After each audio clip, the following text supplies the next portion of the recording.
लालच बुरी बला है। एक शहर में एक आदमी रहता था। वह बहुत ही लालची था। उसने सुन रखा था कि अगर संतों और साधुओं की सेवा करें तो बहुत ज़्यादा धन प्राप्त होता है। यह सोचकर उसने साधु संतों की सेवा करनी प्रारंभ कर दी।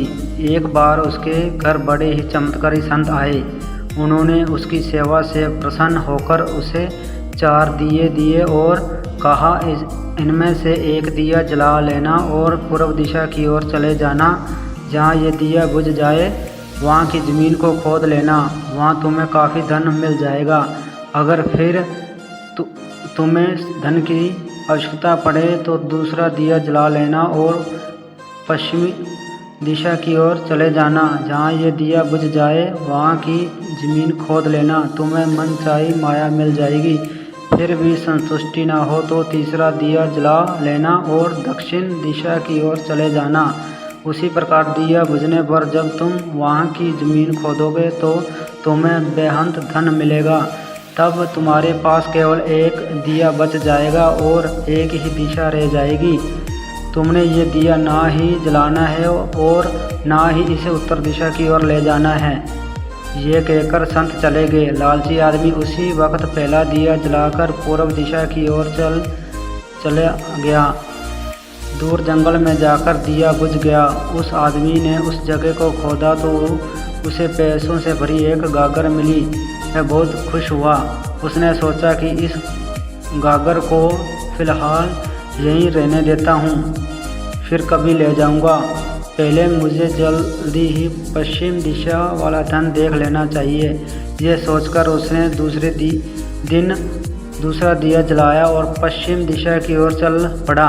दूर एक उजाड़ स्थान में जाकर दिया बुझ गया। वहाँ उस आदमी ने जब ज़मीन खोदी तो उसे सोने की मोहरों से भरा एक कड़ा मिला। उसने कड़े को भी यही सोचकर वहीं रहने दिया कि पहले दक्षिण दिशा में जाकर देख लेना चाहिए। जल्दी से जल्दी ज़्यादा से ज़्यादा धन प्राप्त करने के लिए वह बेचैन हो गया। अगले दिन वह दक्षिण दिशा की ओर चल पड़ा। दिया एक मैदान में जाकर बुझ गया। उसने वहाँ की ज़मीन खोदी तो उसे हीरे मोतियों से भरी 2 पेटियाँ मिली। वह आदमी अब बहुत खुश था। तब वह सोचने लगा, अगर इन तीनों दिशाओं में इतना धन पड़ा है तो चौथी दिशा में इनसे भी ज़्यादा धन होगा। फिर उसके मन में ख्याल आया कि संत ने उसे चौथी दिशा की ओर जाने के लिए मना किया है। दूसरे ही पल उसके मन ने कहा, हो सकता है उत्तर दिशा की दौलत संत अपने लिए रखना चाहते हों। मुझे जल्दी से जल्दी उस पर भी कब्जा कर लेना चाहिए। ज़्यादा से ज़्यादा धन प्राप्त करने की लालच ने उसे संतों के वचनों को दोबारा सोचने ही नहीं दिया। अगले दिन उसने चौथा दिया जलाया और जल्दी उत्तर दिशा की ओर चल पड़ा। दूर आगे एक महल के पास जाकर दिया बुझ गया। महल का दरवाज़ा बंद था। उसने दरवाजे को धकेला तो दरवाज़ा खुल गया। वह बहुत खुश हुआ।